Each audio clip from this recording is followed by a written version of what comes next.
Hello everyone. आज के class में बताने वाले हैं क्लास 10th ज्योग्राफी का मोस्ट इम्पोर्टेंट सब्जेक्टिव क्वेश्चन के बारे में बताने वाले हैं। तो ध्यान दीजिएगा, मोस्ट इम्पोर्टेंट क्वेश्चन है और आप लोग पेन और कॉपी निकाल कर इसे कॉपी में लिख लीजिए और इसे याद भी कीजिए अभी से ही, ताकि देखिए एग्जाम का भी बहुत नज़दीकी टाइम आ गया है। ठीक है ना? तो आप लोग एक एक क्वेश्चन को कॉपी में नोट कर लीजिए। तो चलिए बताते हैं, जानेंगे आपका क्वेश्चन के बारे में। परिवहन किसे कहते हैं, परिवहन जो है किसे कहते हैं तथा और कितने प्रकार के होते हैं। परिवहन जो है, तो बताइए परिवहन क्या है जी।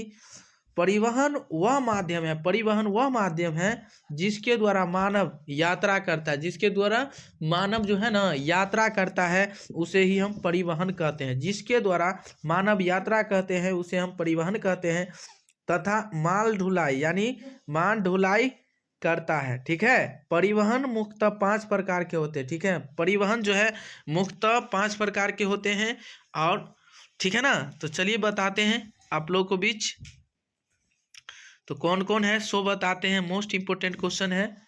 एक में जो है सड़क मार्ग, दूसरा परिवहन, सी में जल परिवहन, डी में वायु परिवहन। ठीक है, तो चलिए बताते हैं। अगला नंबर क्वेश्चन है आपका मोस्ट इंपोर्टेंट क्वेश्चन, राष्ट्रीय महामार्ग क्या है। राष्ट्रीय महामार्ग क्या है जी, बताइए राष्ट्रीय महामार्ग क्या है। मोस्ट इंपोर्टेंट क्वेश्चन है आपका, ध्यान दीजिएगा।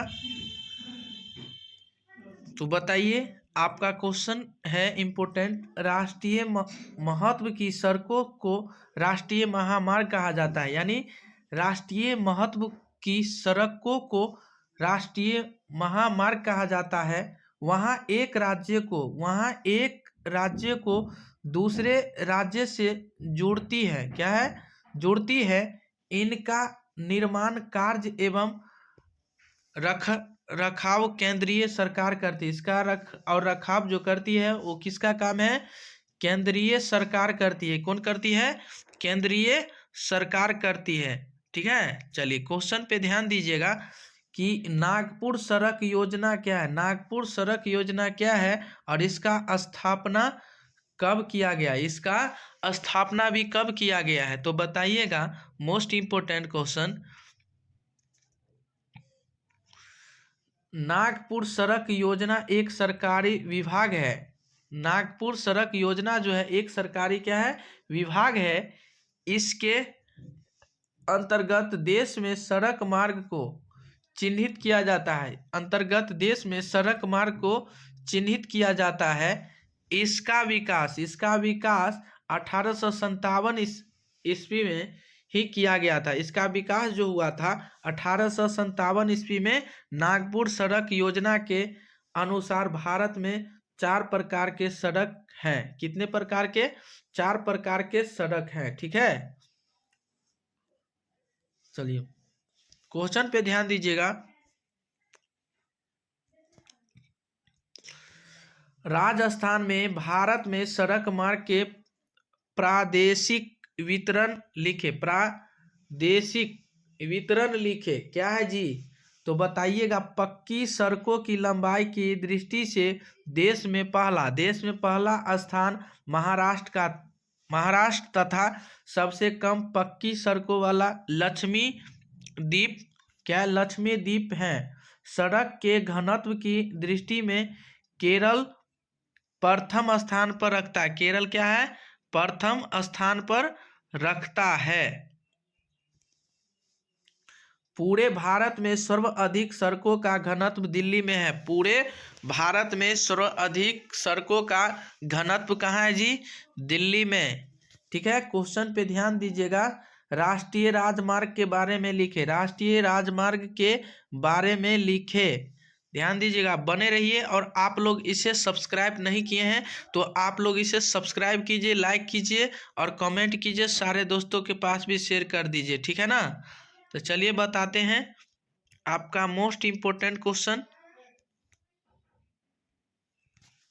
राष्ट्रीय राजमार्ग देश के विभिन्न प्रांतों को आपस में जोड़ने का काम करते हैं। जैसे वाराणसी, जबलपुर, नागपुर, हैदराबाद, बेंगलोर एवं मदुरई होते हुए कन्याकुमारी तक इस राजमार्ग की लंबाई 2369 किलोमीटर है।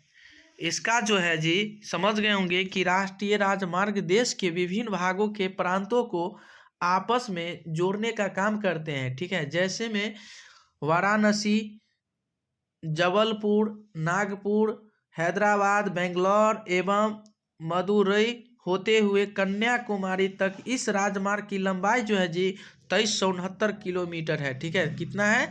2369 किलोमीटर है। चलिए ध्यान दीजिए, अगला नंबर, रेल मार्ग का इतिहास लिखे, यानी रेल मार्ग का जो इतिहास लिखे। ठीक है, तो क्वेश्चन पे आप लोग बने रहिएगा कि भारत में रेल परिवहन की शुरुआत 16 अप्रैल 1853 में मुंबई से थाने के बीच 34 किलोमीटर की लंबाई के क्षेत्रों में रेलगाड़ी चलाई गई थी।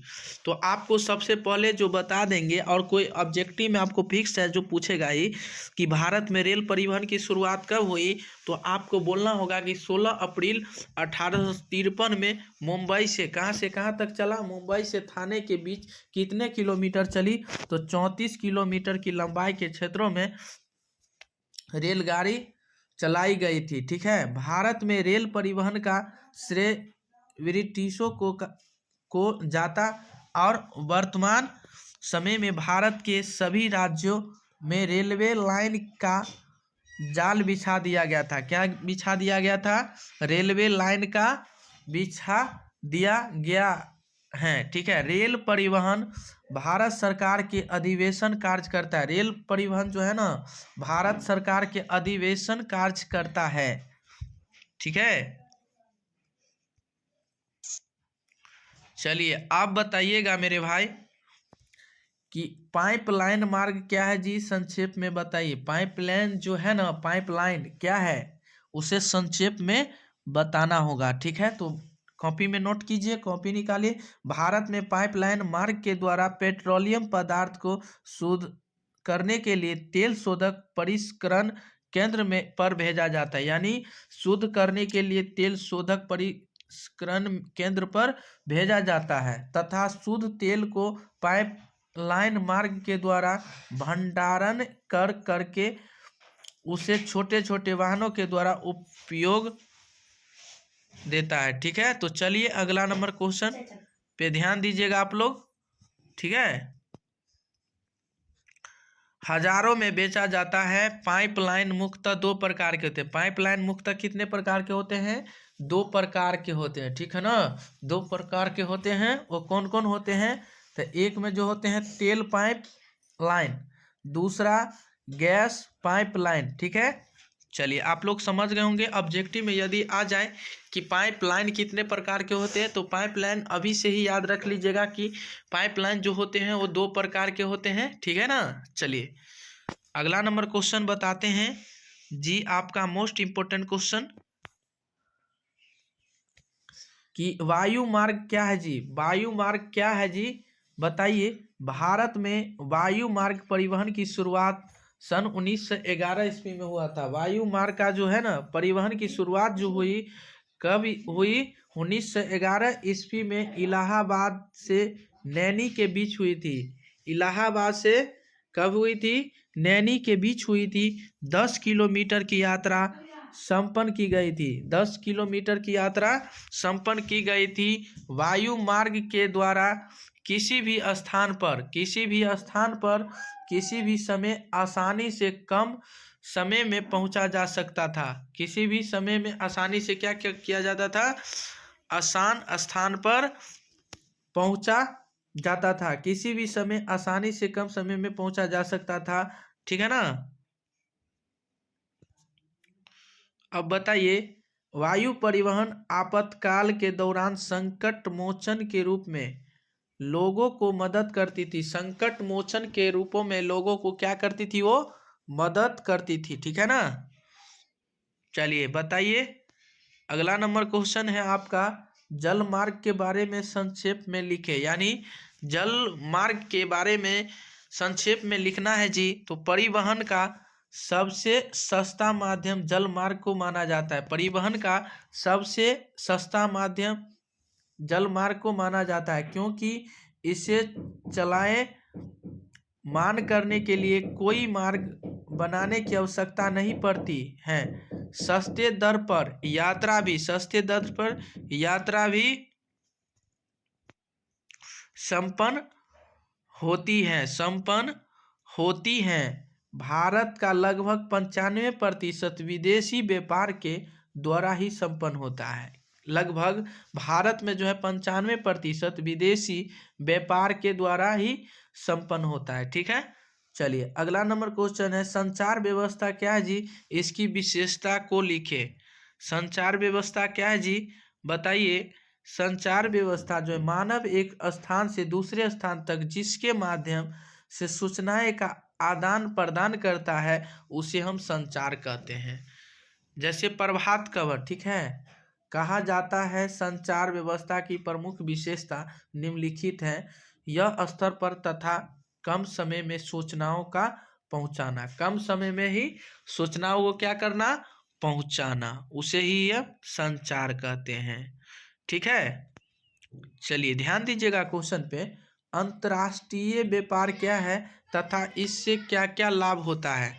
अंतर्राष्ट्रीय व्यापार क्या है जी, और तथा इससे क्या क्या लाभ होता है। तो जब कोई देश WTO से मान्यता से लेकर अपने पड़ोसी मुल्क के साथ व्यापारिक संबंध स्थापित करता है, वस्तुओं का आयात का एवं निर्यात करता है, उसे अंतर्राष्ट्रीय व्यापार कहा जाता है। उसे क्या कहा जाता है, अंतर्राष्ट्रीय व्यापार कहा जाता है।